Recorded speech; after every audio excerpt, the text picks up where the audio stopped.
Hola a todos, buenas, ¿cómo están?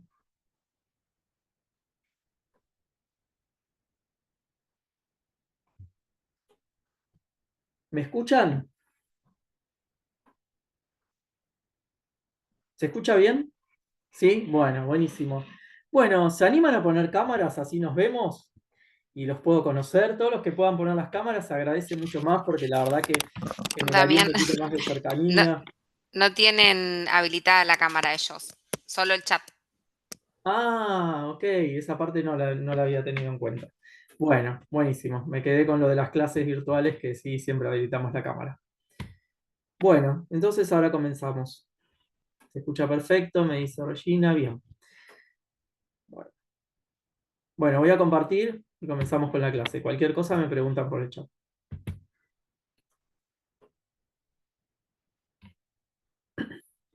Bueno, vamos a hablar de algunos temas jurídicos en general que tengan que ver con lo que es cuando uno hace emprendimientos, ¿sí? O uno tiene proyectos empresariales, aunque sean pequeños, no hace falta que sea una sociedad anónima de más de 50 socios, uno puede tener un emprendimiento personal, incluso una sociedad unipersonal, o mismo tener un negocio que quiere empezar a promocionar por Instagram, o un local, o productos y servicios que quiere comercializar, tiene que tener en cuenta algunos aspectos jurídicos que son muy importantes para no tener inconvenientes después. Yo digo otro curso sobre marcas y también hablamos sobre el tema de sociedades.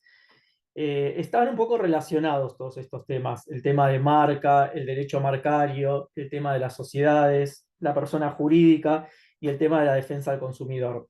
La defensa del consumidor es un sistema del derecho que es protectorio del consumidor, pero vamos a ver que nosotros lo tenemos que también conocer desde el lugar de empresarios o de personas que ofrecemos productos y servicios o de emprendedores o simplemente de participantes en una pyme o en un local o mismo para proyectos que tengan en el futuro. Tenemos que saber cuáles son las situaciones a las que nos podemos enfrentar cuando nosotros ofrecemos productos y servicios en el mercado. Más allá de que, bueno, obviamente uno en la carrera se forma en el tema de precios, de cómo formar los precios, de cómo realizar investigaciones de mercado, como para mejorar el target o para mejorar la publicidad o para orientar, saber cuál va a ser mi público objetivo, cuál va a ser la franja etaria a la que voy a apuntar en la venta de mis productos y servicios, etcétera, etcétera. Tenemos que saber también que los consumidores tienen un sistema protectorio muy importante, el cual si nosotros no conocemos, podemos llegar a tener inconvenientes. Yo en general en mis clases doy el ejemplo bueno, cuando una persona en un local de ropas vende una prenda, vende una ropa, un vestido, una camisa, y le dice al consumidor, al cliente o a la persona que va a comprar, le dice, sí, te queda bárbaro esta camisa, y en realidad le está mintiendo el vendedor. Ese tipo de venta que es para vender, ¿no? Para aumentar las ventas, ese tipo de venta agresiva puede generar un efecto positivo en el saldo de caja en el corto plazo, pero en el largo plazo o en el mediano plazo vulnera o perjudica la reputación de la empresa, del local. Entonces nosotros tenemos que pensar en estas prácticas, ¿no? A veces un tipo de venta muy agresiva o incluso esta venta que ya pasa de ser agresiva a ser ilegal porque le estamos mintiendo al consumidor, le estamos diciendo, y pasa mucho, ¿no? Sí, estas zapatillas te van bien, te sobra espacio y te van a ir bien. Después te aprietan y ¿qué pasa? El consumidor vuelve al local y vuelve y las quiere cambiar, va a ejercer sus derechos. Algunos los van a conocer más, otros los van a conocer menos, pero van a querer cambiar el producto y nosotros perdemos tiempo. Y además quizás el producto ya viene con algún uso, con algún defecto y se generan conflictos. Y lo que hace el sistema jurídico es esto, es intentar evitar los conflictos o intentar prevenir los conflictos. Después, obviamente, que se dirimen si se llega a una instancia judicial, que es el extremo muy lejano. Primero hay muchísimos otros pasos previos como para no llegar a estas situaciones. Bueno, hasta acá en esta breve introducción vamos bien. ¿Me siguieron? Escríbanme en el chat, por lo menos porque es un sí, porque si no lo puedo ver el chat como estoy compartiendo, ahí me escribieron. Bien, ok, gracias, Regina, es muy, muy participante. Ahí está, todo claro. Bien, bueno, entonces, por eso es importante, digamos, este instituto jurídico, porque más allá de que hay una ley, es un instituto jurídico de defensa del consumidor, tiene estas dos aristas, ¿no? Defiende al consumidor, por un lado, pero también protege al empresario, al productor de productos y servicios, porque si lo conoce va a evitar cometer errores que se le puedan venir en contra. Bueno, vamos a empezar hablando de que estamos en una sociedad de consumo, con lo cual el tema del consumo y del exceso a veces de consumo, de la obligación de consumir, por ejemplo, ¿quién no tiene un celular? Acá nadie va a escribir en el chat. Escriban el que no tenga un celular, que me escriban en el chat, no tengo celular. Bueno, se convirtió el celular en un consumo obligatorio. Esto era impensado hace muchos años. O sea, es obligatorio tener celular. No podemos vivir sin celular. No sé si se pusieron a pensar en eso. Es algo tremendamente loco, ¿no? Porque decir que algo que necesitamos consumir o que necesitamos comprar, que necesitamos pagar un producto o un servicio es indispensable para vivir, antes pasaba un poco con la luz, el agua, el gas, ok, productos esenciales, pero hoy en día eran más servicios, ¿no? Servicios esenciales. Esto se extiende a un producto, que es el celular. No se puede vivir sin celular. Estamos obligados como personas humanas, a tener un celular. Si no tenemos un celular, estamos afuera del sistema, en cierta manera. Es muy difícil comunicarse, es muy difícil acceder a la información, es muy difícil estudiar en carreras virtuales, se nos dificultaría mucho la vida. Entonces, estamos en una sociedad de consumo, de hiperconsumo, que se está radicalizando cada vez más. Están a veces un consumo porque queremos consumir y porque decidimos realmente queremos consumir este producto o servicio, y otras veces porque es indispensable o es esencial. Si no tenemos este producto o servicio, quedamos descolgados del mapa. Entonces, esta sociedad de consumo que generó estas necesidades de objetos materiales y que nos convierte en una comunidad de consumidores, empezaba a generar ciertos problemas, ¿no? Porque si nosotros tenemos que tener estos productos y estos servicios para poder vivir, ya no podemos vivir sin ellos, entonces tiene que haber alguna protección, digamos, tiene que reaccionar el sistema, en este caso el sistema jurídico, el sistema legal o el Estado, a través de de todos sus poderes, en este caso el poder legislativo, pero el poder ejecutivo también puede producir decretos que también son leyes, obviamente que tienen que tener después luego un trámite parlamentario que no se puede exceder en estos decretos, pero también el poder ejecutivo y el poder judicial también a veces con su jurisprudencia, con sus fallos, está creando leyes, ¿sí? Que se llaman creaciones pretorianas, por el pretor que es el juez. Entonces, todo el aparato, digamos, estatal, tanto el ejecutivo como el legislativo como el judicial, pueden crear normas. Esto es importante también tenerlo en cuenta porque muchas veces pensamos, y nos enseña la secundaria, no solamente el poder legislativo puede crear normas. Bueno, eso sería lo óptimo, ¿sí? Eso es el deber ser. Existe el ser y el deber ser. El deber ser es ese, ¿no? El poder legislativo debería ser el único porque es la representación del pueblo, son los representantes del pueblo, crean las normas, pero también el poder ejecutivo crea normas, y esto viene a colación de lo que les digo, porque muchísimos decretos regulan temas de consumidor o temas empresariales o temas relativos a las sociedades, temas relativos a la persona jurídica con fines de lucro, y lo puede hacer dentro de determinadas limitaciones. No tiene la amplitud de margen que tiene el Poder Legislativo, pero también, como les dije recién, los jueces mismos pueden crear normas. A pesar de que cuando el juez dicta una sentencia, crea una norma para una sola persona, puede crear una norma que sea jurisprudencia y que entonces los otros jueces la sigan y se va siguiendo en el tiempo, y entonces si se va a ver, ya si todos están fallando en la misma línea, bueno, tenemos acá una norma jurisprudencial. ¿Ok? Bien, entonces, el Estado va a crear normas para proteger a los consumidores de esta sociedad de consumo masiva, hiperconsumista, etcétera, etcétera.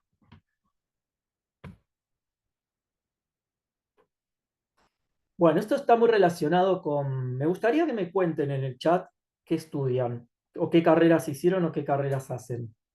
Porque ahora voy a hablar un poquito de publicidad. Yo de publicidad no sé mucho, así que siempre pido ayuda, que me ayuden. A ver. Diseño gráfico, Eugenia, bien. Comercialización, ok, está todo relacionado. Como ven, yo voy tocando un poquito diseño gráfico. Productor de café, que bueno, bien, buenísimo, Héctor. Los demás, ¿qué carreras están haciendo? ¿Qué carreras hicieron? Profesional de marketing, bien, muy interesante. Diseño de modas. Derecho, Rocío, bien. Bueno, entonces estás. ¿En qué año estás de la carrera?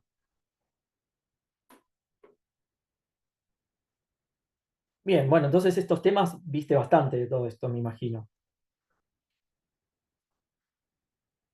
Diseñador y actualmente trabajo como productor manager para productos digitales. Bien, ¿por qué la carita triste? Te confundiste. Muchos temas son familiares. Bien, si querés aportar algo o tenés cualquier duda, me preguntás, ¿eh? Bueno,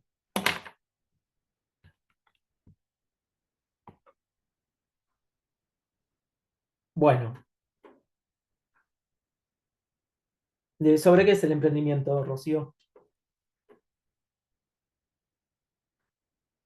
Producción de moda. Ujú.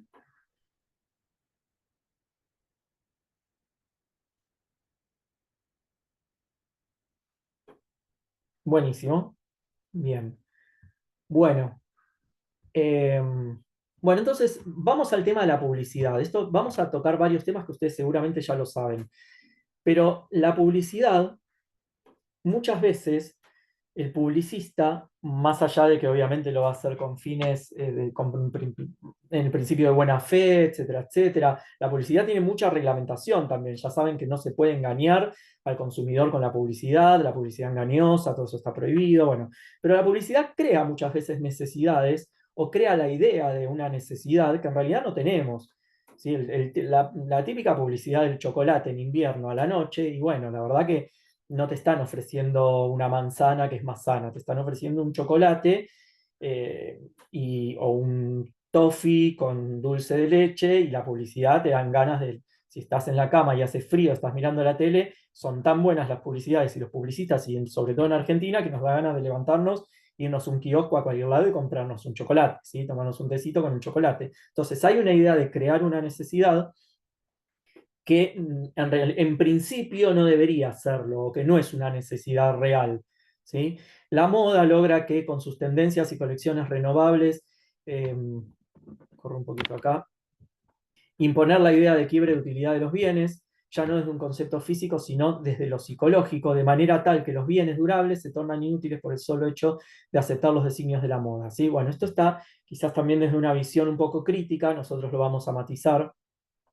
Estas diapositivas yo las tomo también de la cátedra en la que soy ayudante de cátedra de Derecho Comercial, que lo vemos muy, porque también hay que pararse desde el lado de donde tenemos que analizar, ¿no? Yo les dije, esto lo vamos a ver desde el lado empresario, desde el lado también del consumidor.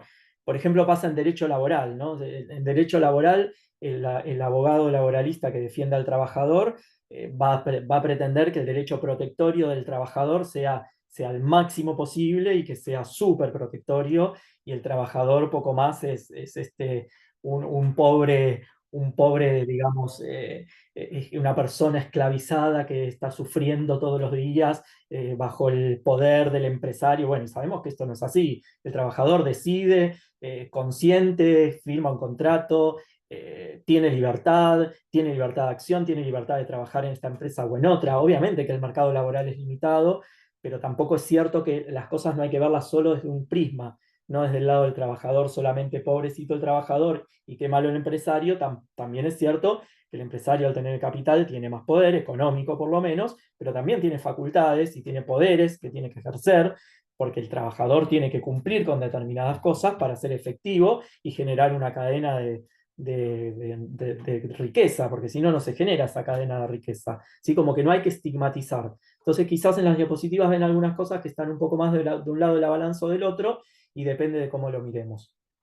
Pero bueno, es cierto que la publicidad crea esta idea, es cierto que la moda también crea esta idea de que, bueno, tenemos estas zapatillas que hoy son las mejores, y al año que viene ya mi hijo, por ejemplo, que juega al fútbol, se compra todo el tiempo botines sale un botín nuevo, este es el botín de Messi, se compran unos botines nuevos de Messi, estamos hablando de todos botines que valen más $100, $120, $140, bueno, esta sensación, ¿no? De necesito el botín nuevo de Messi porque es el último y ya tiene como 5 o 6 botines, bueno, entonces ahí hay una cuestión psicológica que hay que manejar. Y también se producen problemas con el flujo crediticio y con el endeudamiento de las personas, ¿sí? Con el endeudamiento de los consumidores, que es un tema también a tener en cuenta con esta sociedad de consumo. Ahora, la sociedad de consumo es una sociedad muy buena, muy beneficiosa, que descendió los niveles de pobreza a nivel mundial. Los niveles de pobreza vienen cayendo en los últimos años a nivel mundial, aunque obviamente hay curvas, hay momentos peores y momentos mejores, pero la sociedad de consumo no es tan mala, ¿sí? No es algo malo, sino que es algo que hay que entender y es algo que hay que analizar, como todo. Obviamente que incumplir con la normativa sí que es malo, ¿sí? Ya dijimos, publicidad engañosa, una cosa es publicidad, otra cosa es publicidad engañosa. Por ejemplo, ahora me acordé y no me quería olvidar, hay un tema con los celulares nuevos, porque el tema del celular es como paradigmático, ¿no? Que no vienen con cargador. ¿Qué les parece a ustedes? En base a lo muy poquito que vimos, porque todavía no profundizamos, estamos recién introduciéndonos. Pero en base a ese contexto inicial que di, ¿qué les parece a ustedes? ¿Qué piensan de que las empresas Samsung, Motorola, no vendan no sé, no sé si Apple tampoco vende el cargador ahora con el celular, no viene incluido. ¿Qué piensan de eso? ¿Es un abuso de derecho de parte de la empresa? ¿O tienen derecho a que vos vayas y te lo compres aparte? Los escucho por el chat, los leo por el chat. Sin miedo, ¿eh? Porque esto son opiniones en realidad, está muy discutido esto. A ver, alguien me habló acá. Saben que es una necesidad y el consumidor abona lo que sea por el mismo. Ok, bueno, entonces acá Rocío está en la idea de que hay un abuso de derecho, ¿no? Hay un abuso de derecho del productor, del empresario, del vendedor. Regina dice que hay un tema de seguridad, porque comprar cualquier cargador puede ser riesgoso. Ok, yo tengo algo que es a favor de los productores. Tengo algo, pero no es eso, porque en realidad justamente vamos en la línea de que si es riesgoso, con más razón la empresa debería darte la cajita con el cargador, para que vos no te compres cualquier otro que está generando riesgos. De hecho, nosotros con mi esposa compró hace poco un cargador que hacía chispas. Y dije, no, ese es peligroso, cada chispas, cambialo porque una chispa no puede no pasar nada, pero puede ser un incendio. Genera problemas esto de los cargadores. Es una estrategia, busca crearte una necesidad y así aprovecha para aumentar el precio. Bueno, entonces acá estamos todos viéndolos un poco como algo crítico, ¿no? Respecto del empresario. El empresario estaría abusando de su derecho al vendernos un celular sin cargador, porque el cargador es esencial, como decía, como no sé quién decía, a ver, decía Rocío, que es una necesidad, que es esencial, ¿sí? Se dice así, es esencial. Es un producto accesorio esencial. O sea, si no lo tenemos, no nos sirve el cargador. No nos sirve el celular. Si no tenemos el cargador y no lo podemos cargar, lo podemos usar hasta que se descargue la batería que viene de fábrica, que quizás será un 40-50%, y no tenemos más celular. Entonces es esencial, no nos puede faltar el cargador, tenemos que salir corriendo a comprar uno. Y tenemos que comprar uno de la marca, de la misma marca, para que no pase esto de las chispas. Yo me compré el original y no tuve problemas. Hay personas que compraron una segunda marca y tienen problemas. O no les funciona, o les carga menos, o mismo te puede romper el aparato. Bueno, entonces acá hay que ver qué pasa, ¿no? Se podría accionar de manera individual o de manera colectiva contra las empresas para exigirles que los celulares vuelvan a venir con el cargador. Bueno, hay una sola cosa que yo considero que tienen razón las empresas y que muchas aducen, que es que hay cargadores que son compatibles y que no se desgastan al mismo tiempo que el celular. O sea que, a ver, en otras palabras, yo tengo un cargador que me quedó del celular anterior y ese cargador me sirve. Y los cargadores generan contaminación ambiental. Entonces, en ese punto puede llegar a tener sentido no, que no venga la cajita con un cargador nuevo y vos vas a tirar tu cargador anterior, porque en general muchas veces tenemos cargadores viejos que nos sirven y se fuerza de cierta manera el reciclaje de cargadores. Se producen menos cargadores, disminuye la proporción de cargadores en el mercado porque no todo el mundo lo va a comprar. Alguno lo va a reciclar, otro va a usar uno de algún familiar que le sobró, che, te sobró un cargador, no sé qué, fomenta el reciclaje de cargadores. Esto es lo que aducen las empresas diciendo que ellos actúan de buena fe porque en realidad lo que buscan es no aumentar el nivel de contaminación ambiental. ¿Sí? Fíjense cómo está todo relacionado, ¿no? Porque es un sistema. El sistema de derecho, el sistema jurídico es un sistema. Fíjense que tocamos tema sociedades, tema marcas, tema publicidad, tema contaminación ambiental, que es derecho ambiental.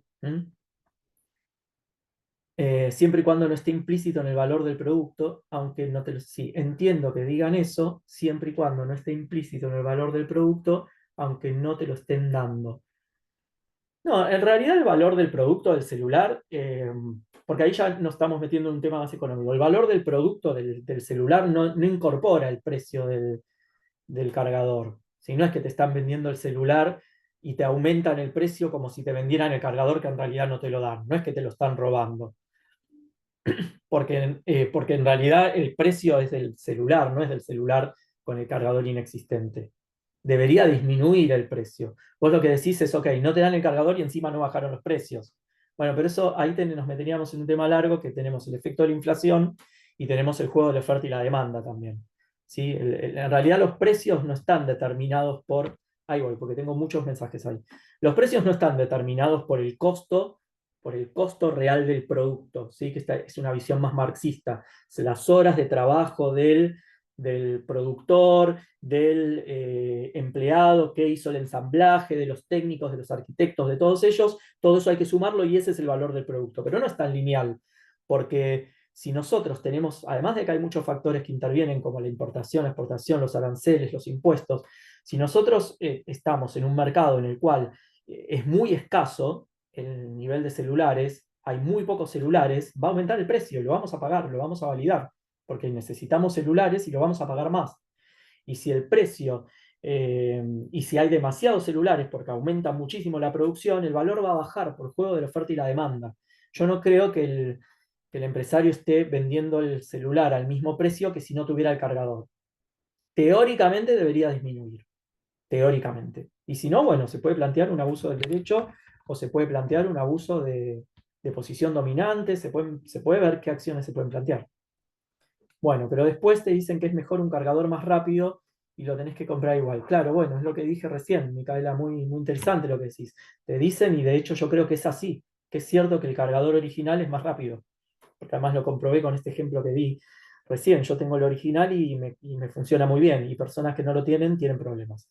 Chispas, que no te carga, que se te corta, que te carga lento. Es relativo porque se puede decir que la producción y la demanda de cargadores aumenta.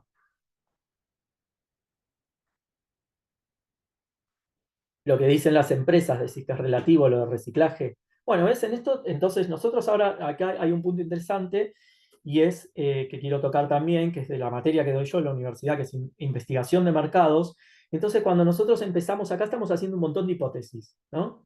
Vamos a irnos un poquito de hecho. Estamos haciendo un montón de hipótesis en el chat, es muy interesante. Yo mismo estoy haciendo un montón de hipótesis. ¿Qué pasa con las hipótesis? ¿Qué tenemos que hacer con una hipótesis? Porque esa es una hipótesis, la de Héctor, es una hipótesis, ¿no? Héctor dice, si la producción, si no se venden los cargadores en la caja, entonces la producción y demanda de cargadores aumenta. Le está diciendo una variable independiente, que es, como no se venden cargadores en la caja, entonces la variable dependiente, o sea, la consecuencia es que aumenta la producción y demanda de cargadores. Bien, que hay que probarla, exacto. Que hay que probarla, si hay que probarlo, refutarla. Es una hipótesis muy interesante, pero no es una tesis. No sabemos si eso es así, Héctor. Es una hipótesis tuya que en todo caso podrías hacer una investigación de mercado o una investigación siguiendo los pasos de una investigación. Tenés una muy buena, excelente hipótesis, una muy buena hipótesis. Bueno, hay que trabajarla, ¿sí? Desglosar la variable independiente, variable dependiente, avanzar cuáles serían los objetivos de esa investigación, tanto general como específicos, y después hacer una investigación sobre todo cuantitativa, ¿sí? Una investigación cuantitativa operacionalizando esos conceptos, que sería llevarlos a números, llevar de ese grado de abstracción conceptual al mayor grado científico posible, que sería numérico, y luego en base a eso generar una muy buena encuesta, cuantos más encuestados tengas, y ahí comprobar o refutar la hipótesis. ¿Sí? Bueno, seguimos. Bueno, el tema del consumo, del derecho y del derecho del consumidor y de proteger a los consumidores ante el avance del consumo, eh, fue receptado por la Constitución Nacional. O sea, avanzó tanto el tema, fue tan importante y fue tan conflictivo y generó tanto litigio, que fue receptado por el artículo 42 de la Constitución Nacional en la reforma de 1994. No sé si saben que en 1994 hubo una reforma muy importante de la Constitución Nacional durante el gobierno de Carlos Menem, Pacto de Olivos, todo este tipo de cosas históricas, no sé si conocen algo de esto, el Pacto de Olivos con el representante de la oposición, que era Raúl Alfonsín. En ese momento se llegó a un acuerdo y se reformó la Constitución con... ¿Por qué marco esto del Pacto de Olivos? Porque la reforma constitucional es una reforma constitucional que tuvo un apoyo, digamos, político fenomenal, muy, muy grande. Es una reforma constitucional que no tuvo ningún tipo de cuestionamiento. Es una reforma constitucional bastante positiva y bastante buena. No tocó nada de la primera parte de la Constitución, que se le llama parte dogmática, y solamente modificó artículos de la segunda parte. Bueno, en este sentido, lo que agregó la reforma a la Constitución Nacional son los derechos de tercera generación. ¿Sí? Los derechos de tercera generación son al ambiente sano, como dijimos recién, derechos del consumidor, bueno, un montón de derechos nuevos, modernos, sociales, de protección de las personas y de la sociedad en general, que, como dije, el derecho al consumidor fue receptado en el artículo 42 de la Constitución Nacional, con esos ejes claros que figuran en las diapos de protección del consumidor, porque es un sujeto débil de la contratación, y regulación del mercado económico. Bien, a partir de la reforma constitucional se pasó a la figura más amplia de relación de consumo. ¿Sí? Una cosa es la situación de consumo, otra cosa es la relación de consumo, en la cual, bueno, la relación de consumo es más amplia, ¿no? Es como que siempre estamos en una relación de consumo. Si nosotros vamos a un shopping y estamos caminando por el shopping, aunque no compremos y no tengamos una factura y un ticket, estamos en una relación de consumo, porque somos muy propensos a consumir en un shopping. Quizás nos terminamos tomando solo un café, pero es raro ir solo a dar una vuelta por el Alto Palermo y no consumir nada. Puede pasar, ¿no? Yo de hecho vivo cerca y muchas veces lo hice, pero bueno, uno va al shopping y algo se compra en general. Entonces, por eso se amplía el tema de no solo la situación jurídica de consumo, sino una relación de consumo en la cual muchas veces uno está en relación de consumo y no necesariamente pensaba que iba a consumir y termina consumiendo. Se aplican las reglas de protección al consumidor. Dice, el elemento activo del régimen tuitivo, que es de protección, ¿sí? Tutela es proteger, del consumidor, dejó de ser el contrato de consumo, que es lo que les decía recién. Yo tengo el ticket, la factura, o sea, contraté, y más allá de que para contratar no hace falta el ticket, pero no importa, es la prueba del contrato, pasando a ser solo ser una figura más amplia, que es la relación de consumo, en la cual no necesito tener un contrato de consumo. Yo puedo estar en relación de consumo sin contratar, que es el ejemplo que les di recién. Estoy caminando por el shopping, estoy en las inmediaciones de una cancha de fútbol y caen cascotes que vienen de la cancha. Bueno, estoy en cierta manera relacionado con una situación de consumo. Hay que ver si ahí no debería haber una protección. Bien, después existe, ustedes saben que, sobre todo Rocío debe saber, y los que no me preguntan, que tenemos lo que se llama prelación de normas o preferencias de normas u orden de normas, en el cual tenemos una pirámide. En la pirámide está la Constitución Nacional y los tratados internacionales, ¿sí? Con jerarquía constitucional. Otra cosa que me olvidé decirles es que la Constitución de 1994 incorporó a la Constitución, al libro de la Constitución, varios tratados internacionales. O sea, la Constitución es esta, este libro tiene la Constitución y creo que 20 tratados, 10 tratados internacionales, después se agregaron más. Entonces, la Constitución ya no es solo la Constitución. Los tratados internacionales forman parte de la Constitución. Si nosotros tenemos, por ejemplo, porque el artículo 75, inciso 22 de la Constitución dice que los tratados internacionales que sean aprobados por el Congreso y determina el procedimiento por el cual puede ser así, etcétera, etcétera, tienen jerarquía superior a las leyes, o sea, tienen la misma jerarquía que esta Constitución, no derogan parte alguna de la Constitución, no derogan artículo alguno, o sea, concurren, están exactamente en el mismo nivel. Con lo cual la Constitución ya no es el librito ese chiquito que estudiábamos en la secundaria, bueno, yo hace más años que ustedes, o ustedes quizás lo vieron, sino que ahora es un libro bastante más grande porque incluye los tratados internacionales. La Constitución Nacional sin los tratados internacionales está incompleta. Bueno, decíamos entonces en la pirámide está Constitución y tratados, después más abajo están tratados que no tengan jerarquía constitucional, o sea que el Congreso aprobó pero no le dio la jerarquía constitucional, después vienen las leyes. Las leyes nacionales, leyes provinciales, leyes municipales. Vimos que habían decretos de necesidad de urgencia o decretos de delegados, pueden ser cualquier tipo de decreto que concurren con las leyes. Tienen que tener un procedimiento de aprobación, pero son normas. Pueden ser más cuestionados porque vienen solo del Poder Ejecutivo, pero son normas que también pueden formar parte de esa pirámide, están a la altura de una ley nacional. Un decreto nacional está a la altura de una ley nacional. Así como una ley provincial, lo que sí, obviamente, en ese la pirámide nunca puede la base contradecir el vértice. Es una cuestión jerárquica, relación jerárquica. Nosotros no podemos contradecir a nuestros superiores jerárquicos. ¿Sí? Si yo trabajo, por ejemplo, en una empresa, yo no puedo hacer cualquier cosa y contradecir al directorio, contradecir a la asamblea de socios. Bueno, hay una línea jerárquica que hay que seguir para que el ordenamiento funcione. Y en ese sentido las leyes hacen lo mismo. Las normas tienen este también procedimiento en el cual tenemos las leyes, la Constitución, los tratados internacionales y la Constitución nacional, más tratados internacionales con jerarquía constitucional, y entonces una ley no puede nunca contradecir un artículo, ni un ápice, ni una palabra de lo que diga la Constitución nacional. ¿Sí? Ni los tratados internacionales. Una ley, Argentina no puede contradecir un tratado internacional que Argentina adoptó y que está en vigor.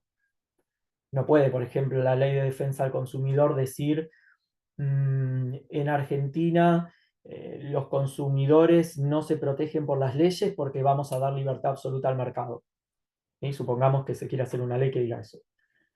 En Argentina se deroga la ley de defensa al consumidor, sale ley del Congreso, esta ley se deroga porque en realidad perjudica el funcionamiento del mercado, porque genera regulaciones y protege al consumidor, y lo mejor es que se maximicen las ganancias, dejando que el empresario venda todo lo que quiera vender, y si el consumidor se jode, que se joda. Y sale la ley del Congreso. ¿Qué pasa con esa ley?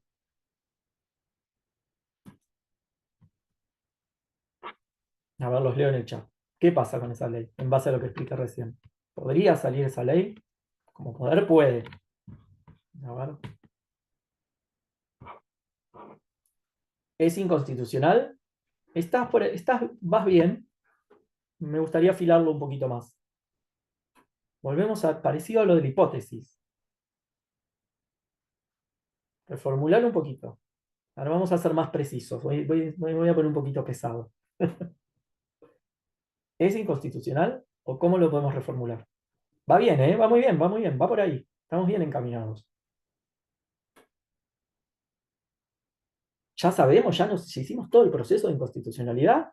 ¿O vamos a pedir la inconstitucionalidad de esa ley?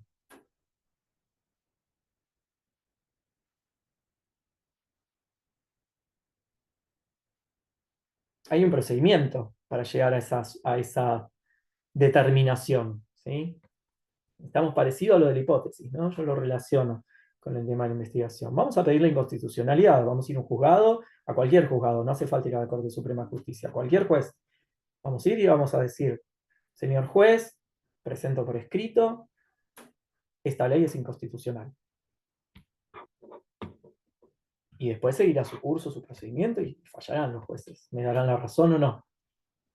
Hay situaciones inconstitucionales que son palmarias, son evidentes, no como la que dije yo, que es absurdo. Pero digo, Argentina no puede sancionar una ley que diga eso, porque la Constitución Nacional lo prohíbe y los tratados internacionales también.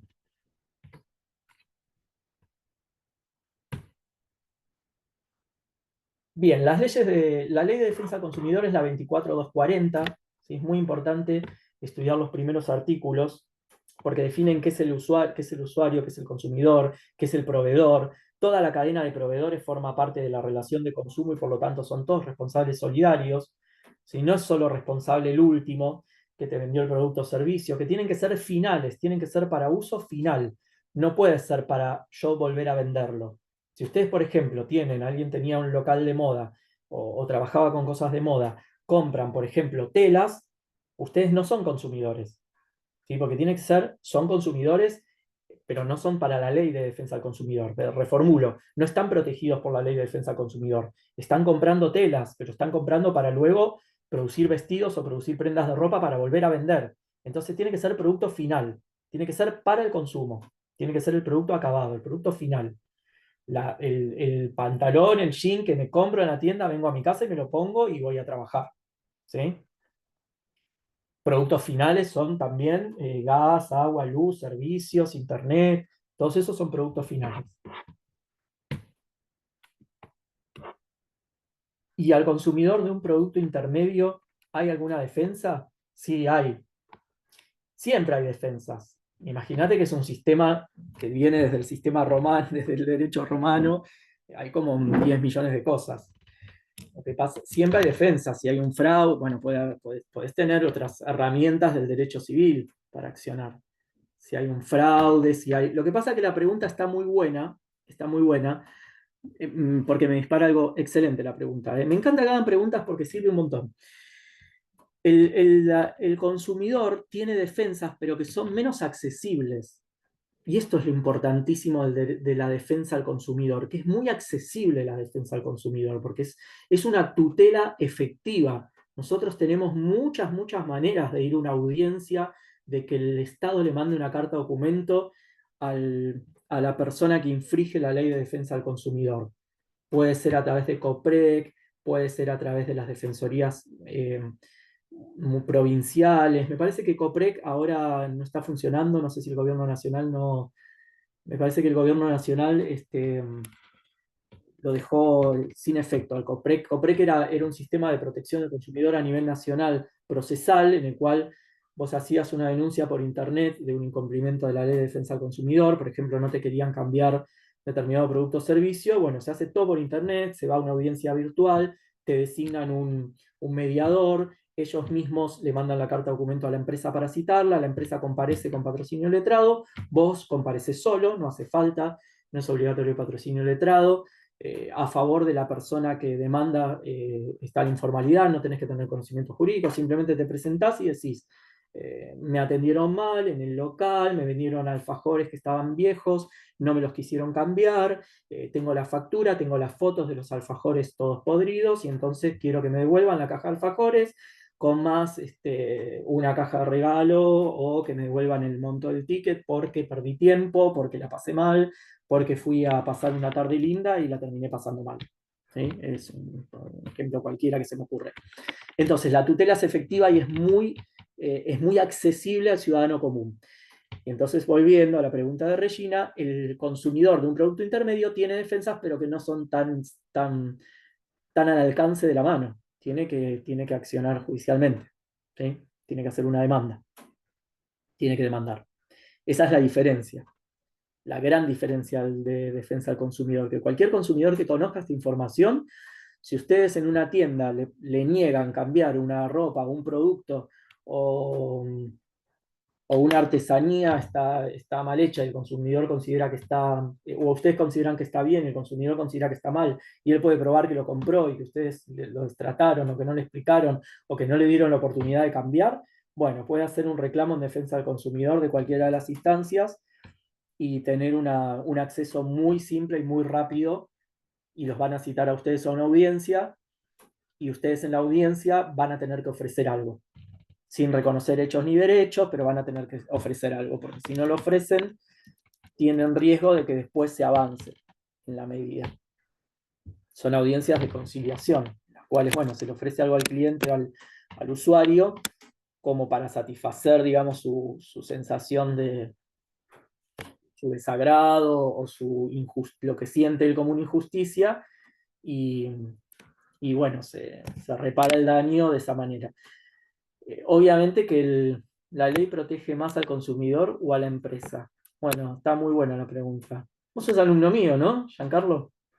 De investigación de mercados. Ah, buenísimo, qué lindo que estés.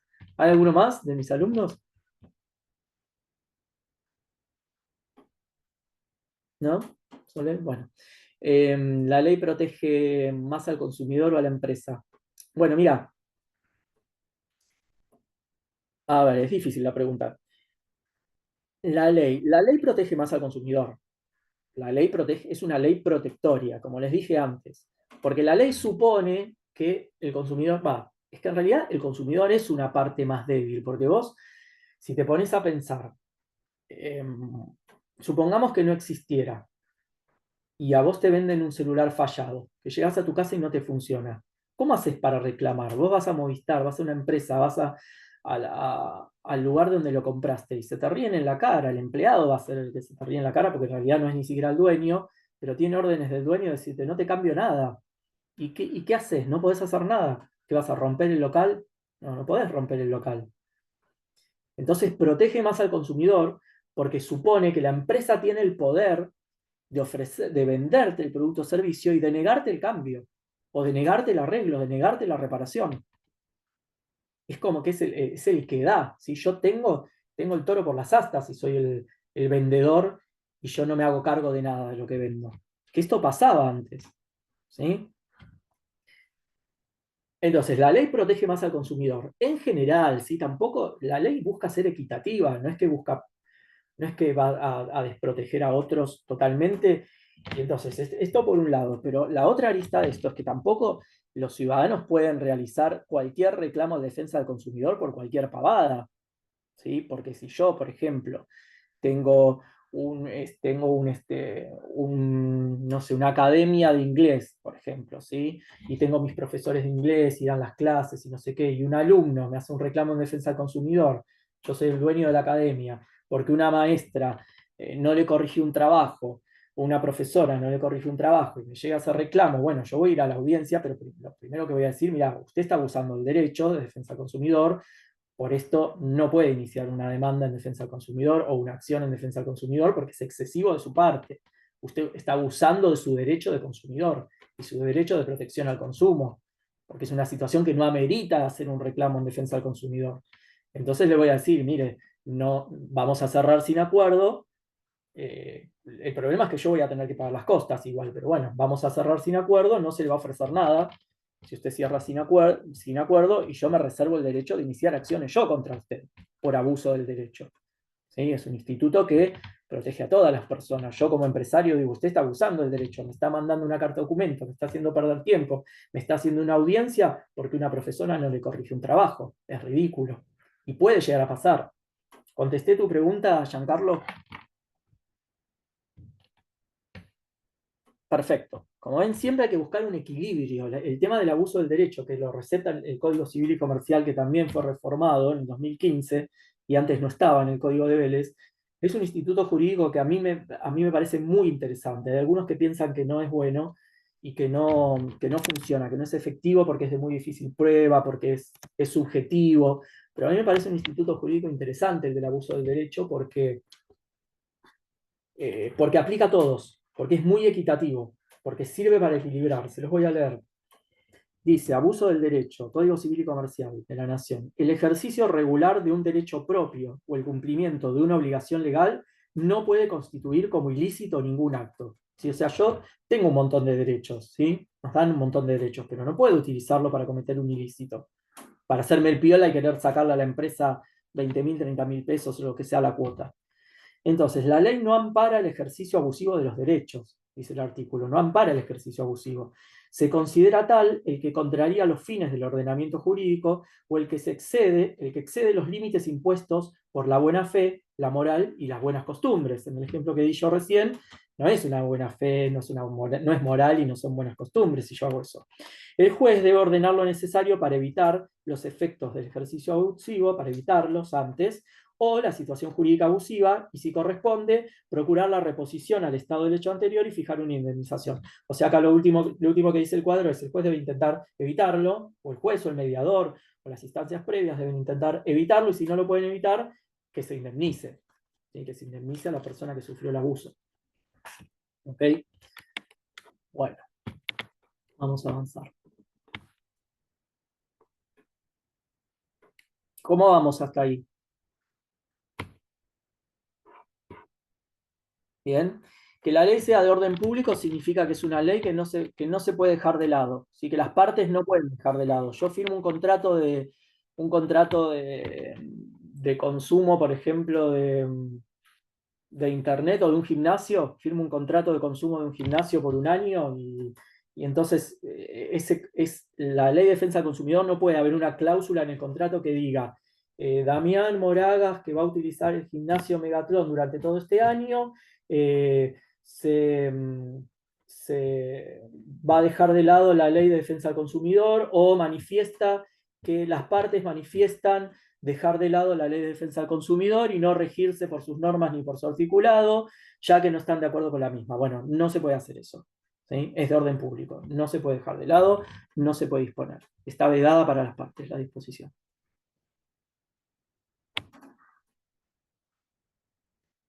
Bien, en el tema de la relación de consumo también aparece el tema de la dignidad, del buen trato a los clientes, a los usuarios.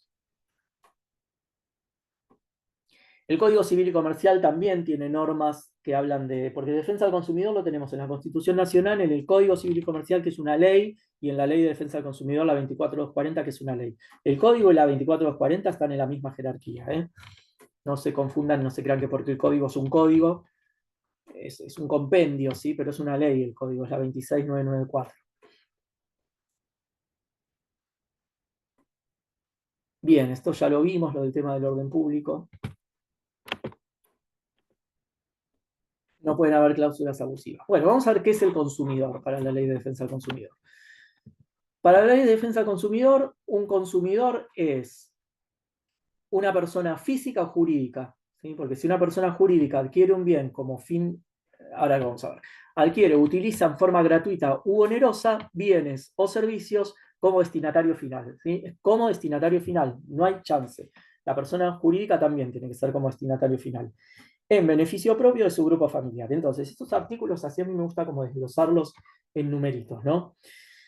Dice, consumidor. ¿Qué es consumidor? Acá te da dos opciones. Consumidor es la persona física y la persona jurídica. ¿Sí? Hay dos opciones para ser consumidor. Persona física, persona humana. Persona jurídica, por ejemplo, empresa. ¿Sí? Sociedad, sociedad de responsabilidad limitada, sociedad anónima, sociedad de acciones simplificadas, sociedad anónima unilateral. Yo solo tengo una sociedad porque particioné mi patrimonio y quiero que la plata que invierto en mi academia de enseñar a manejar no sea atacar. Si yo tengo problemas con esa academia de enseñar a manejar y quiebro, no se ataque mi patrimonio. Tengo una persona jurídica, una ficción, digamos, creada para separar, escindir mi personalidad en dos, en mi persona física y en una persona jurídica que es la empresa. La empresa se protege económicamente de esta manera. Entonces, el consumidor es persona física o persona jurídica, que adquiere o utiliza, también me está dando dos opciones, que adquiere y lo guarda o que lo utiliza también, puede ser. Quizás no lo adquirió, lo utilizó porque se lo prestaron, de forma gratuita u onerosa. De forma gratuita, que se lo regalaron, y también está protegido el consumidor cuando te lo regalan, o económica, onerosa es con un dispendio económico, pagándola, digamos, de bienes o servicios. Entonces acá tenemos siempre dos, ¿no? Tenemos persona jurídica, persona física, que lo utiliza o que lo adquiere, que es en forma gratuita o que es en forma onerosa. Esto es bien para hacer un cuadrito de bienes o servicios. Y después lo que sí te da una sola opción es como destinatario final. No te dice como destinatario final o intermedio. Se debatió esto, pero quedó como destinatario final. Y luego vuelve a decir otra vez una doble opción, que es en beneficio propio o de su grupo familiar o social, que es lo mismo que familiar, social o familiar, social en el sentido familiar, ¿no? Bien, y luego hace una equiparación, porque el artículo 1 dice que dice el objeto es el qué de la ley, ¿sí? ¿Para qué existe esa ley? Tiene por objeto la defensa del consumidor usuario. Ayer hablábamos de objeto, Giancarlo, que estabas en la clase y costaba que salgan ejemplos, ¿no? El objeto es la matriz, es el corazón. ¿Para qué existe esta ley? ¿Por qué? ¿Qué es esta ley? Es la defensa del consumidor, es el título, ¿sí? El objeto es el título. Entonces, el objeto es la defensa del consumidor y del usuario. Y queda equiparado, ¿sí?, al consumidor, quien sin ser parte de la relación de consumo, pero como consecuencia o en ocasión de ella, adquiere o utiliza bienes y servicios en forma gratuita o onerosa, de nuevo como destinatario final, todo lo mismo. Pero entonces, está diciendo que lo que les dije antes, que no es solo el consumidor, sino que está en una relación de consumo. Otra vez, el ejemplo del shopping, estar en las inmediaciones y tener un accidente, etcétera, etcétera. Estoy en relación de consumo. En un concierto en un estadio de fútbol, o mismo en el Luna Park, hay mucha gente afuera, estoy en la calle saliendo, entrando del concierto, bueno, sí, estoy en la calle todavía y tiran botellas de vidrio, las revolean para arriba, me pega una botella, me lastima, bueno, estoy en relación de consumo. Ahí voy a poder utilizar la ley de defensa del consumidor, que es, a nivel protección es mayor la protección que la que me da una ley civil, ¿sí? O una acción por daños y perjuicios. Por daños y perjuicios voy a tener protección, pero por la ley de defensa del consumidor va a ser mayor. Esa protección va a ser expedita, va a ser más cercana, todo lo que les dije antes. Ya vimos que era de orden público.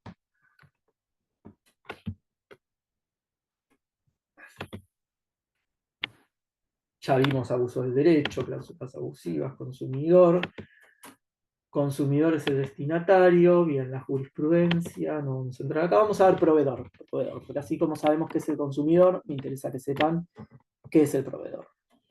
Bien, el proveedor es también persona física o jurídica, persona jurídica pública o privada. Personas jurídicas públicas son todos los entes estatales, personas jurídicas privadas son las empresas, que desarrollan de manera profesional, aunque sea ocasional, actividades de producción, montaje, creación, construcción, transformación, importación, concesión de marca, distribución, comercialización. ¿Sí? Esto es todo lo que tienen que saber bien ustedes como proveedores o del lado de los proveedores. Si realizan producción, montaje, creación, tenemos producción, montaje, creación, construcción, transformación, 5. Importación, concesión de marca, distribución, comercialización, 8 ítems son proveedores para la ley. Y la ley es taxativa. ¿Sí? Son proveedores objetivos, no subjetivos. Esto está determinado bien claro por la ley. Cualquiera de esas cosas que hagan ustedes como actividad comercial son proveedores y están afectados por la ley de defensa del consumidor. ¿Sí? Cualquier persona que ustedes les compre va a poder utilizar esta herramienta en contra de ustedes si ustedes realizan alguna de las acciones que esta ley prohíbe. ¿Mm? Todo proveedor está obligado al cumplimiento de la presente ley, chocolate por la noticia. No están comprendidos los servicios profesionales liberales, ¿sí? Médicos, abogados, universitarios con matrícula. Bueno, esos no están comprendidos. Tienen otras leyes igual, pero no están comprendidos en esta.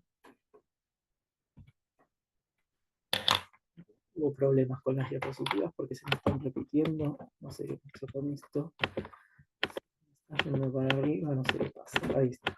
Pero siguen viendo las diapositivas, ¿no?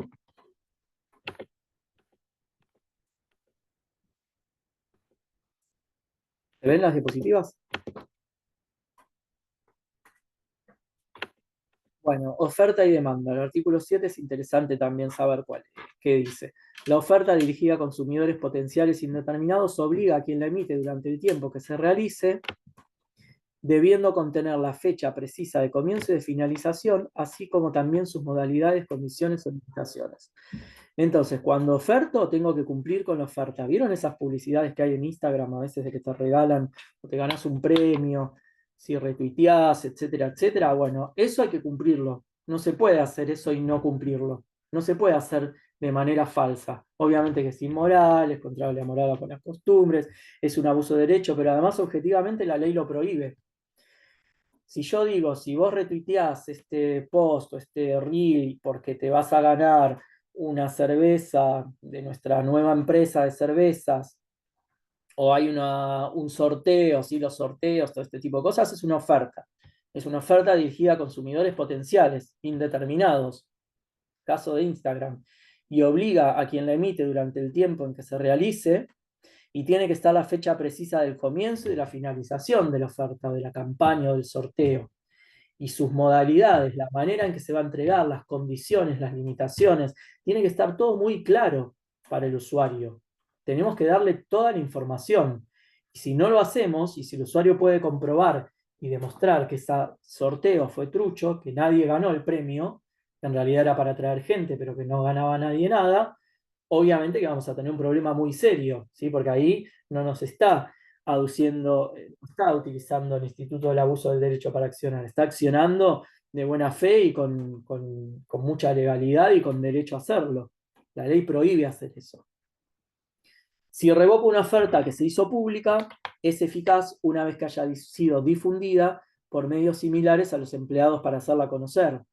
Entonces, yo cuando oferto, estoy ofertando y no la puedo revocar.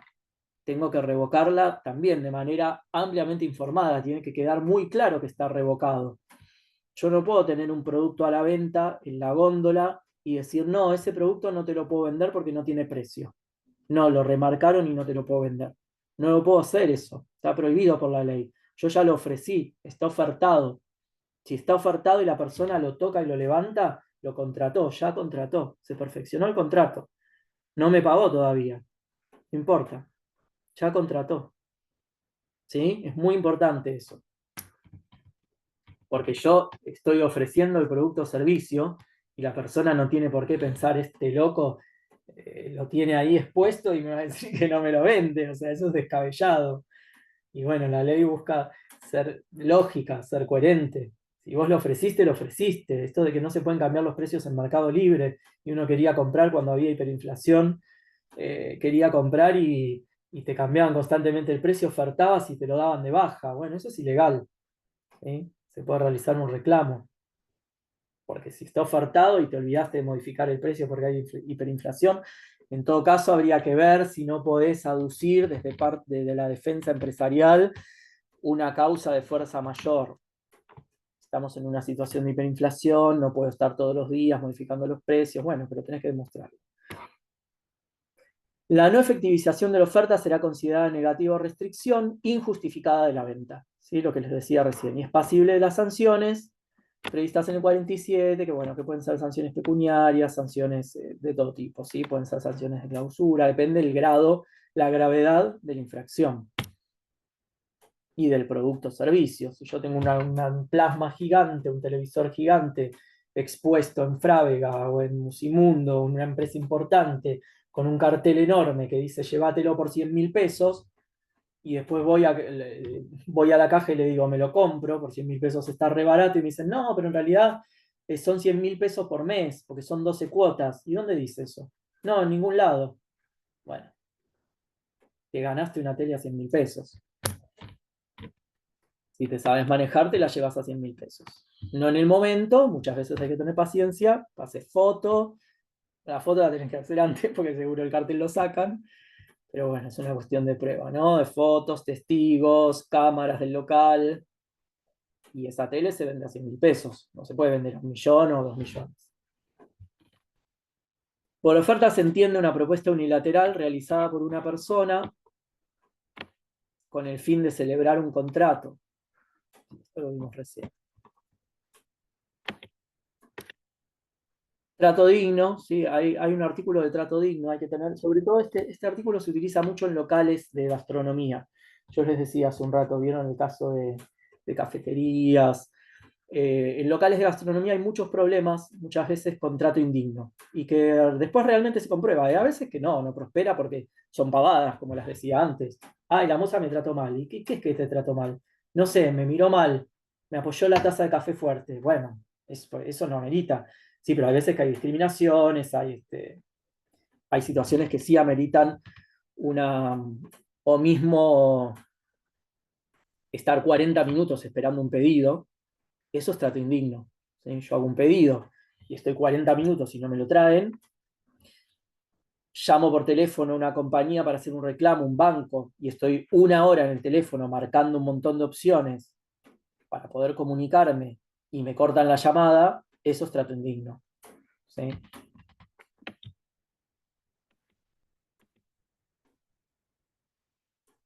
Bueno, sabemos que tenemos cosas muebles y cosas inmuebles, ¿sí? Las cosas muebles son las que se mueven, las cosas inmuebles son las que no se mueven. Las cosas inmuebles son las casas, los edificios, los departamentos, los puentes, cosas inmuebles. Cosas muebles, los automóviles, televisor, lavarropas, computadora, eh, comida, todo eso es inmueble. Todo eso es mueble, perdón. Bueno, la ley habla un poco de cosas muebles no consumibles. No nos vamos a meter tanto en esto porque es profundizar demasiado. Vamos a ver un poquito ahora el tema de servicios.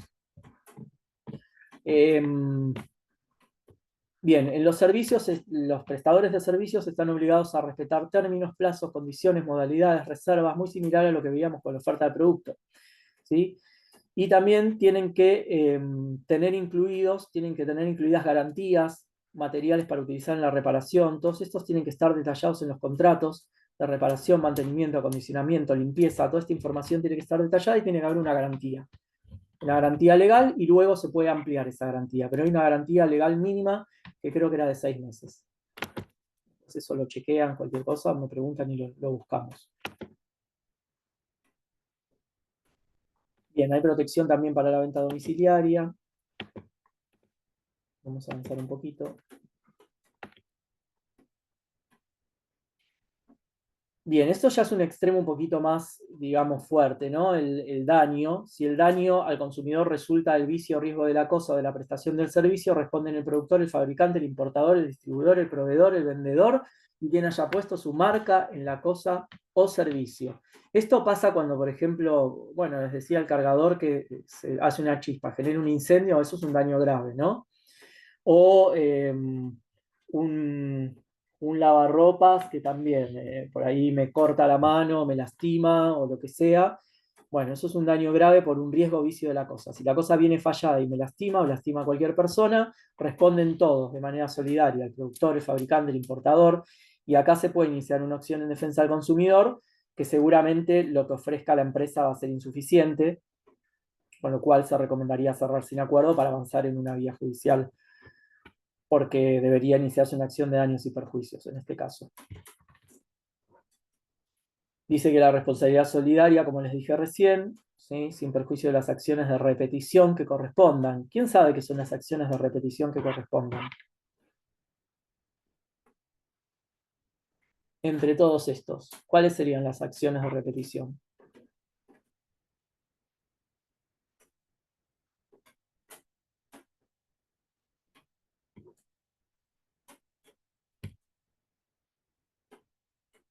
A ver, si me escriben en el chat, ¿cuáles son las acciones? ¿Qué sería una acción de repetición? A ver, teníamos algo colgado de antes, ¿no? O no, recién lo pusiste, Regina. Pasó con el Nopusid, que en una tanda había provocado irritación grave en la piel. Bueno, ok. En ese caso se puede intervenir de manera individual o de manera colectiva. La Constitución Nacional también incorporó en 1994 las acciones colectivas, lo que se llaman acciones colectivas, que pueden ser iniciadas por asociaciones de consumidores, por ejemplo. Pero no saben lo que son acciones de repetición, no se imaginan. Si les digo que son entre todos esos, toda esa cadena, ¿qué puede ser repetir? O sea, como la responsabilidad solidaria tienen que pagar todos. Yo les embargo la cuenta a todos si no pagan. Les embargo la cuenta bancaria al productor, yo no, el juez. Al productor yo pido eso. Al productor, al fabricante, al importador, al distribuidor, al proveedor, a todos. ¿Sí? Después ellos se tienen que arreglar. Y entonces si no tuvieron responsabilidad, el fabricante no tuvo responsabilidad, se repite el pago, se devuelve. Es eso. El que tuvo la responsabilidad le tiene que pagar a todos ellos. Esas son las acciones de repetición. El pago se repite, se retrotrae, se vuelve para atrás. Porque en realidad el responsable fue el último que tuvo el producto o servicio en un lugar con mucha humedad. Entonces el producto o servicio se deterioró porque había mucha humedad. Bueno, entonces el fabricante no tiene la culpa. Sin embargo, primero paga y después se le pide por acción de repetición que devuelva el dinero al responsable.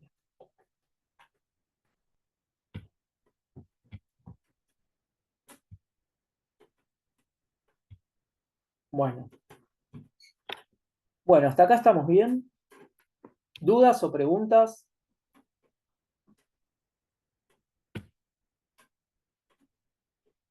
Bueno, a ver, acá hay algunas preguntas. Yo tengo una duda. Como acción de repetición, la venta fantasma y ficticia, ¿se puede contar? Y esto es ilegalidad. No estoy entendiendo bien la pregunta. Yo fui contactado por una compañía. Me pedían hacer unas tareas de venta ficticia para visual. Espera, vamos por partes. La acción de repetición se da entre las personas que responden solidariamente. Por ejemplo, si Giancarlo, Belén, Hugo y yo tenemos una sociedad, ¿sí? Una sociedad de 4 personas, una persona jurídica de 4 personas, sociedad. Creamos esa sociedad para eh, vender tortas, ¿sí? Tortas de chocolate. Vendemos tortas de chocolate. Una persona se intoxica con una torta de chocolate nuestra, lo demuestra que es por eso, tiene pruebas, no importa cómo, porque si no nos vamos, pero bueno, lo puede probar, y entonces el juez nos condena a nosotros 4 a pagar de manera solidaria, los 4 tenemos que pagar la indemnización a esa persona que se intoxicó con la torta. ¿Sí? Bien, y sin embargo, el que hizo la torta fue Giancarlo. Giancarlo hizo la torta, no se lavó las manos, siempre se lo decíamos, lavate las manos, pobre Giancarlo. Siempre le decíamos, lavate las manos, que puede intoxicar a alguien, venía de jugar al fútbol y se puso a hacer la torta. Entonces, nosotros pagamos los 4, pero las acciones de repetición van todas contra Giancarlo. ¿Sí? Tanto, no sé quién dije, Belén le va a decir, Giancarlo, vení, devolveme lo que pagué. Y yo le voy a decir, Giancarlo, devolveme lo que pagué porque sí, se mantiene dentro del proceso judicial la acción de repetición. Dentro del expediente, se pide la repetición. Eso es la acción de repetición. Así que no tiene nada que ver con que alguien te contacte y te pida hacer unas tareas para venta ficticia. Si te contactan por teléfono una empresa y vos determinás cuál es la empresa y podés acceder al número de quit de la empresa, haces un reclamo de defensa al consumidor. Estás en relación de consumo. La empresa te está molestando, te está llamando, te está ofreciendo un producto o servicio. ¿Entendés? Vos no le estás comprando a esa empresa, pero te está molestando. Te llama de Banco Galicia para venderte la tarjeta de crédito 10 millones de veces, ya le dijiste que no la querés, y te siguen llamando, te siguen llamando. O mismo cuando a veces cambias de teléfono, te queda de alguien que es un moroso y no pagaba, y te llaman diciendo, ah, fulanita de tal está, no, no ves que soy Damián Morales. No, bueno, pero porque sos hermano, sos primo, sos tío, pero ¿qué me estás cargando? No, no la conozco, cambié el teléfono. Y te llaman y te llaman y te llaman, bueno, podés iniciar un reclamo en defensa del consumidor para que la empresa cese con ese daño que está causando. La acción de repetición es para personas físicas y jurídicas, para las dos.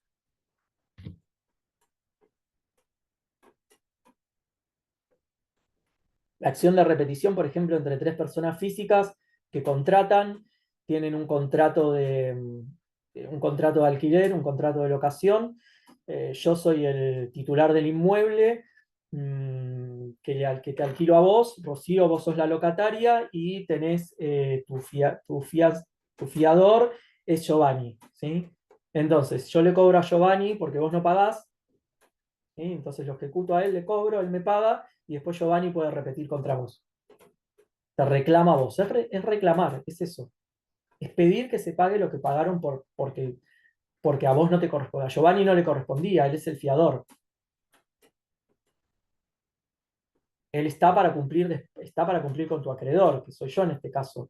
Pero después Giovanni te va a querer cobrar a vos. Eso no lo limita a Giovanni a querer cobrarte a vos. ¿Se entiende? Porque lo que hacen es, a ver, perfecto, porque lo que hacen es con un mismo dinero regestionan una y otra vez el mismo capital, ejemplo, compras 1000 veces el mismo pantalón, buscando posición web, gracias. Bueno, lo que pasa que por ahí es un poco extenso el ejemplo, puede haber una acción de fraude también y puede haber un delito penal.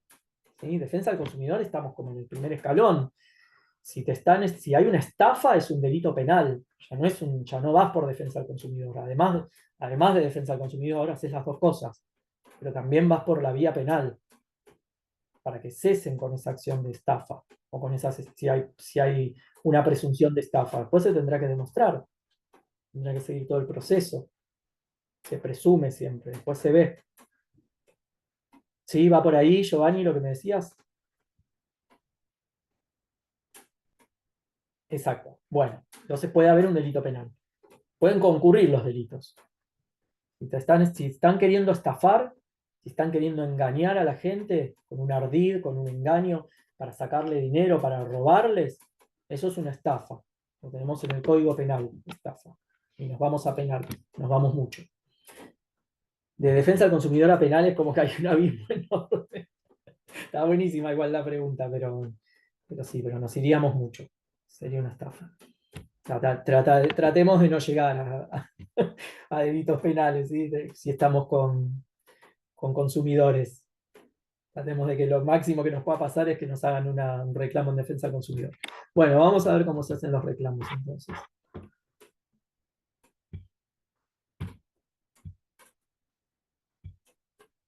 Bueno, ¿les sirvió? ¿Cómo les pareció la clase? ¿Pensaban más o menos que era esto? ¿Esperaban otra cosa? Me alegro. ¿Quieren saber algo más sobre algún otro tema? ¿Pensaban quizás, uy, el profe me va a explicar sobre esto que a mí me interesa y al final no lo hizo?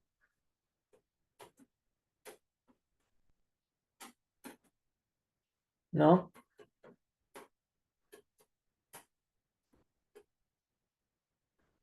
Pero un reclamo en defensa del consumidor, la empresa, vos decís como compradora final de un producto o servicio. Por ejemplo, vos comprás una impresora para tu empresa y ahora vemos. Comprás una impresora para tu empresa y está dañada la impresora y querés hacer un reclamo desde la empresa, desde la persona jurídica empresa. ¿Esa es la pregunta, Regina? No, ¿cómo gestiona una empresa un reclamo que se hace sobre esa empresa, sobre esa empresa?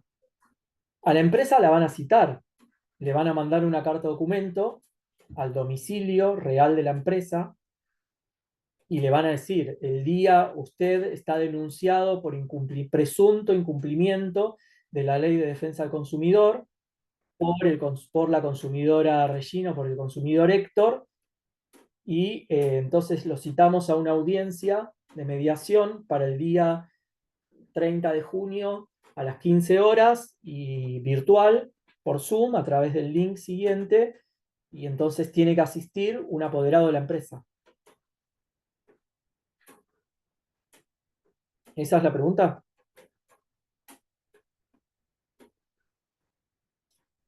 La empresa tiene que ir con un ofrecimiento. Tiene que decirle, bueno, le vamos a cambiar la ropa que pase por el local que le queda más cerca de su casa y la cambie. Se la van a cambiar. O sea, es efectivo el procedimiento.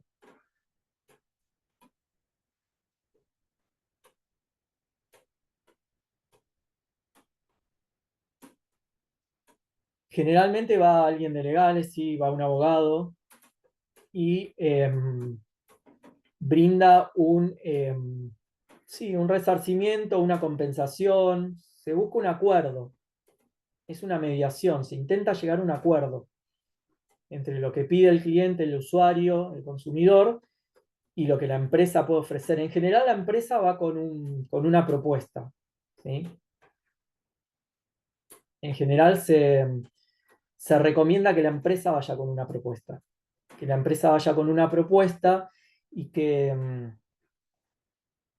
le ofrezca al consumidor, bueno, te ofrecemos esto, que nos parece justo, como que la empresa es mejor que tome la iniciativa, que ofrezca algo, pero que no espere a que pida al consumidor, porque el consumidor te puede pedir cualquier cosa. Qué sé yo, si el consumidor no tiene formación en este ámbito, te va a decir, no, no sé qué, me trató mal y entonces yo quiero que me den, no sé, que me den un año gratis en el gimnasio. Bueno, pará, me ofreces un mes gratis, un mes más, estirar un mes más, si tiene contratados 12 meses, le das 13 meses. Sí, recomendamos que la empresa vaya con una propuesta y que tome la delantera y que trate de ofrecer algo, ¿sí?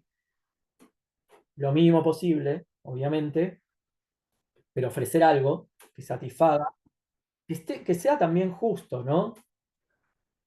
Aplica para personas que, sí, para cualquier persona que realice el reclamo en Argentina. Si estás en el exterior, ¿dónde estás, Mariana?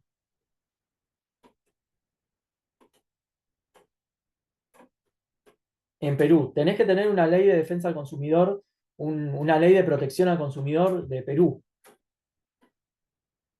Porque acordate que dijimos que esto viene de los tratados internacionales. A ver si te lo encuentro.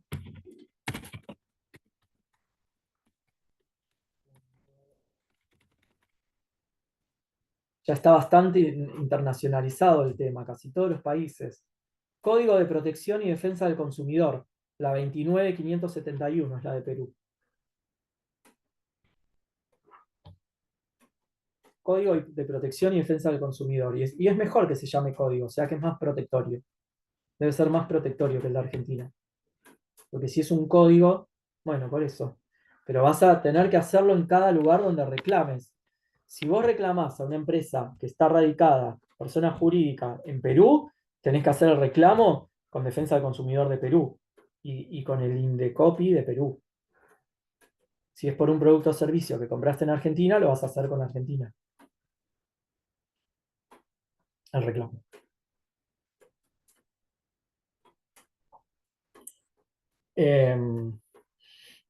¿Se quedó claro, Regina, lo de la compensación? Bueno, bueno, queda muy poquitito tiempo, entonces les voy a mostrar cómo se hacen los reclamos. Esto vamos a ver porque estuvo cambiando últimamente.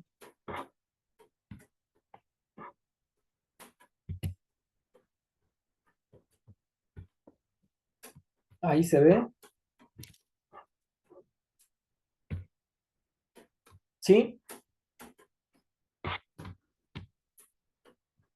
Bueno, bien. Bueno, tenemos que poner entonces, en Argentina vamos a poner, muy simple, ponemos defensa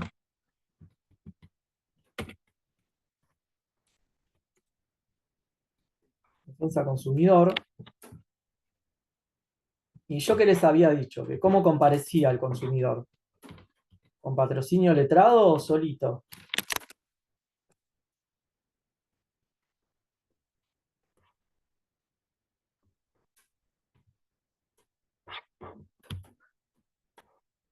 Bien, pero puede con patrocinio letrado. ¿Sí? Acá tenemos, mira, ayuda legal, contactanos por WhatsApp, defendemos tus derechos. Ya arriba tenemos dos estudios jurídicos que nos van a decir no vayas solo, paganos a nosotros.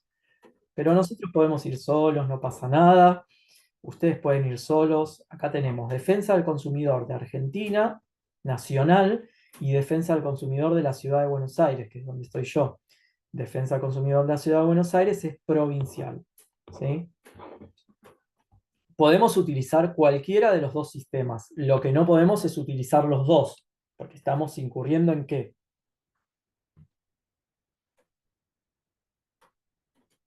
Si utilizamos los dos sistemas. En un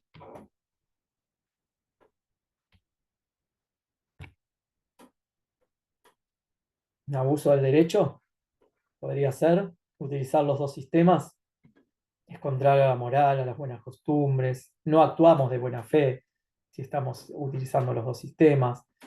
Pueden salir fallos contradictorios, uno que diga una cosa y otro que diga otra, generando un escándalo jurídico. No podemos hacer eso. Tenemos que ir por una sola vía. ¿Elegimos nación o elegimos provincia? La Ciudad Autónoma de Buenos Aires es una provincia. ¿Sí? Argentina tiene 24 provincias. Siempre digo, siempre enseño esta cantilena muy polémica. La Ciudad Autónoma de Buenos Aires es una provincia. Que además sea la capital nacional, no quiere decir nada. Chubut podría ser la capital nacional. Río Negro podría ser la provincia de Río Negro y la capital nacional. Coincide que la Ciudad Autónoma de Buenos Aires y la capital nacional la capital federal, la capital del país, son la misma provincia. Pero la Ciudad Autónoma de Buenos Aires es una provincia, no es la capital. Además de ser la capital, es una provincia, y la provincia de Buenos Aires es otra provincia. Se llama igual, confuso, pero es otra. Como la de Córdoba es otra, la de Santa Fe, provincia de Buenos Aires, provincia de Córdoba, Ciudad de Buenos Aires, Chubut, Tierra del Fuego, todas distintas provincias.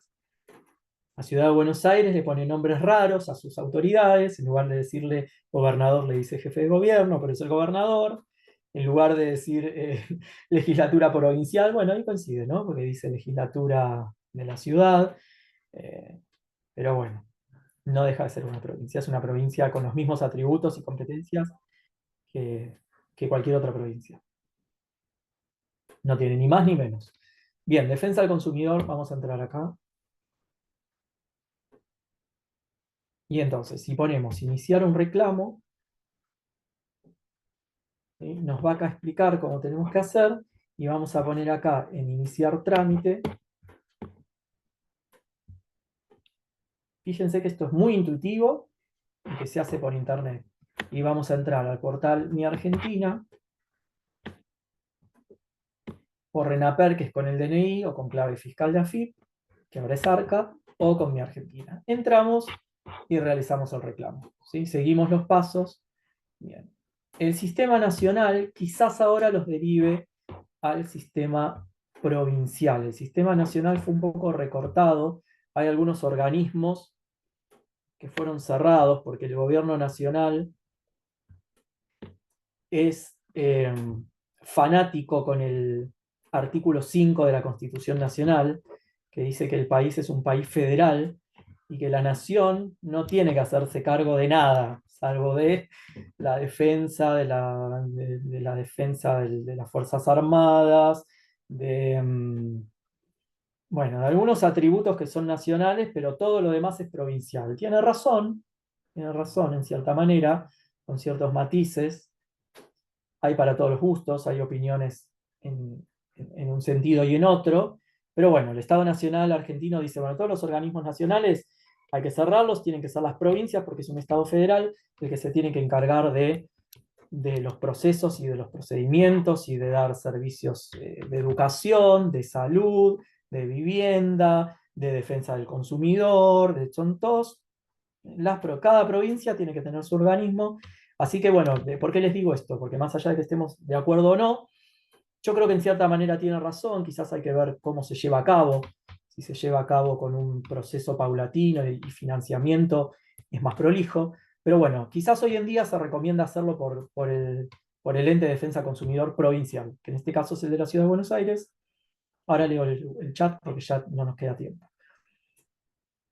Entramos ahí, en defensa del consumidor. El nacional era un poquito más fuerte, me parece.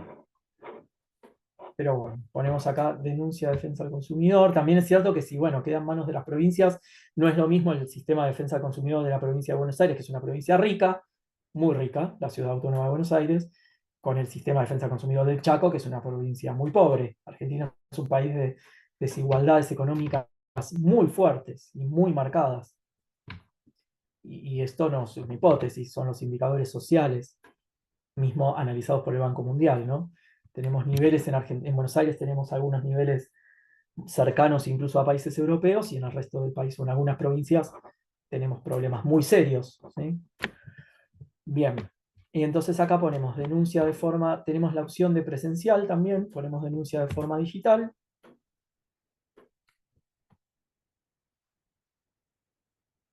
Vamos a entrar ahí y vamos a seguir con el trámite, ¿sí? Acá ponemos iniciar el trámite, acá está diciendo cuáles son los requisitos, contar con usuario y clave como para poder entrar, denuncia digital contra empresas, ¿ven? Ley 24.240, DNI del titular, nota breve con la descripción de los hechos, documentación que acredite la relación de consumo, por ejemplo, facturas, contrato, documento de venta, resumen de cuenta, tarjeta de crédito, etc. Todo eso se va adjuntando. Se puede hacer también un reclamo contra administradores de conjunto, se va adjuntando y luego te llaman por teléfono o te mandan un email diciendo que usted tiene fecha de audiencia, tal o cual día, ya citamos a la empresa y ahí se ve cómo evoluciona. Bueno, entonces ya estamos. Tuve la experiencia de hacer un reclamo en defensa del consumidor aquí en Salta. ¿Estás en Salta, Rocío? ¿Vivís ahí? ¿Y haces virtual la carrera entonces? Bien, me encantó Salta, me encantó. Hermosísima la ciudad. Es verdad que Salta la Linda hace honor a su nombre y sobre todo la parte esa que subís y ves como de arriba, ¿no? Tiene como un mirador. ¿Eso era en Salta o Jujuy lo del mirador? Porque eso me encantó. Um, tiqueteras, Salta contra una tiquetera de Buenos Aires con cambio de fecha no restaurante. Bueno, bien, tuviste una buena experiencia. Me alegro. Porque a veces cuando doy estas clases me dicen, el Cerro San Bernardo, es hermoso. Bien, a veces cuando doy estas clases me dicen, fui a reclamo de defensa del consumidor y no me dieron nada. Me fui con las manos vacías. Bueno, puede pasar, puede pasar. Quizás no, la empresa ve algún indicio de mala fe, ve algún indicio de abuso del derecho, piensa que no corresponde. Yo creo que cuando el reclamo es genuino, la empresa se pone el guante y da lo que tiene que dar. Esto es lo que solemos ver nosotros en estos casos. Así que se resolvió favorablemente, Rocío, tu caso.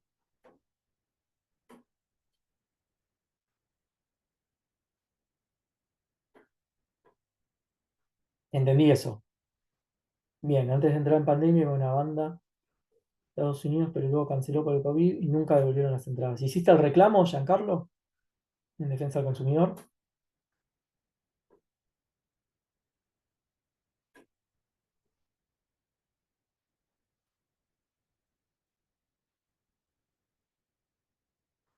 Claro. Bueno, como consumidor, sí, por supuesto, después de meses el dinero no valía lo mismo, pero sí. Bueno, hay que ver ahí cómo negociaste. También es cierto que si uno va solo, digamos, sin formación jurídica, es más probable que te den chauchitas, ¿no? Si uno empieza en la audiencia diciendo, bueno, yo voy a ir por el artículo 40 de daño punitivo, bueno, ahí parece el abogado va a decir, epa, bueno, vamos a darle un poco más por las dudas.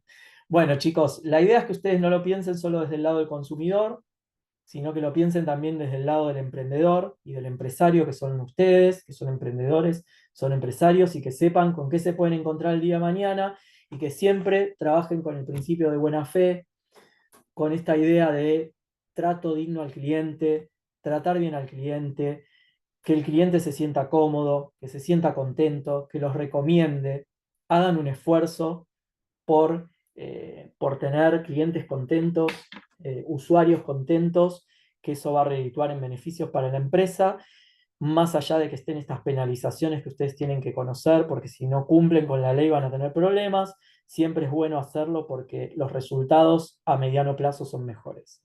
Y en mi experiencia yo les digo que es así. Bueno, muchas gracias. Cerramos acá entonces. No sé, Lila, si querés decir algo. Gracias, Rocío. Sí, les puedo mandar, a ver Lila si nos escucha, así me dice cómo hacemos para compartirles el PowerPoint.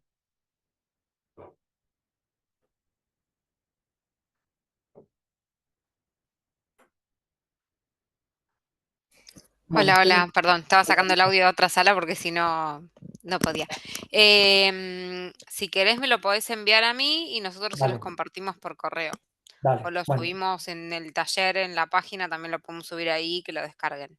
dale, buenísimo. Hacemos así, yo Bueno, se lo mando a Lila por mail y ella se los manda. Les mando el PowerPoint, les mando la ley y les mando un artículo doctrinario. Bueno, gracias.